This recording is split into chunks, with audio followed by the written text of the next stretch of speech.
வாழ்க வளமுடன். துரியாதீத தவத்தின் பலன்கள். எந்த பொருளை நினைத்தாலும் அதற்கு ஒரு உருவம் இருக்கிறது, அதுவும் இயங்கிக் கொண்டு இருக்கிறது. அப்போது மனம் அந்த வடிவம் எடுக்கிற போது மனமும் இயங்கிக் கொண்டுதானே இருக்கிறது. சரி, எல்லா பொருள்களையும் கடந்து காலம், தூரம், பருமன், வேகம் என்ற 4 பரிமாணங்களையும் கடந்து சுத்த வழியாக இருக்கக்கூடிய ஆதிநிலை, அதாவது பிரம்ம நிலையை, அதை பாழ், அதாவது வேக்வம் என்று சொல்கிறார்கள். அந்த ஆதி நிலையை பிரம்ம நிலையை நினைக்கிறார்கள் என்று வைத்துக்கொள்ளுங்கள். அப்போது மனதினுடைய நிலைமை என்ன ஆகும்? சுத்த வெளியை நினைத்தால் மனமும் சுத்த வெளி ஆகின்றது. அங்கேதான் ஒன்றும் இல்லையே.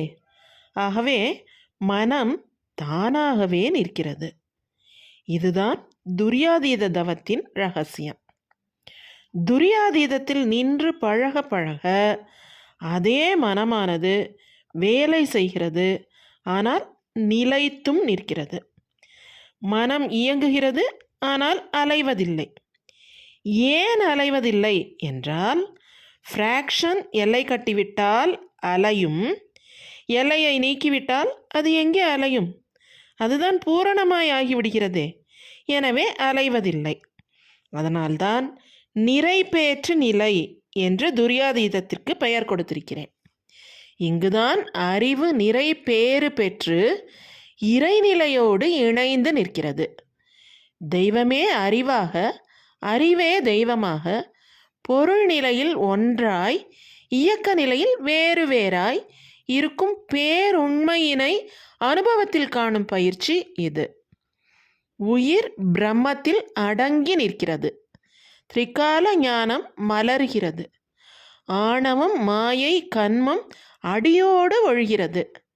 நடப்புக்கு தக்கவாறு நினைவை சரிப்படுத்திக் கொள்ளும் தகைமை தோன்றுகிறது. தத்துவ விளக்கங்கள் எளிதில் கிடைக்கிறது. அவிழாத முடிச்சுக்கள் அவிழ்கின்றன. துரியாதீதமே ஜீவ பிரம்ம ஐக்கிய முக்தி, வீடு பேறு, சமாதி ஆகும். எந்த அதிர்வியக்கத்தில் மனம் நின்றால் பிரபஞ்ச ரகசியங்கள் எல்லாம் அறியப்படுமோ அந்த இடம்தான் சமாதி நிலை. மனத்தின் ஆழமே துரியாதீதம். அங்கே போக போக நிலைக்கத்தான் மனத்திற்கு அமைதி உண்டாகிறது. இங்கே முன்வினை, தன்வினை, பின்வினை எனும் மூவினைகளும் போகின்றன. நீண்ட நாள் போகாத நோய்களும் நீங்குகின்றன.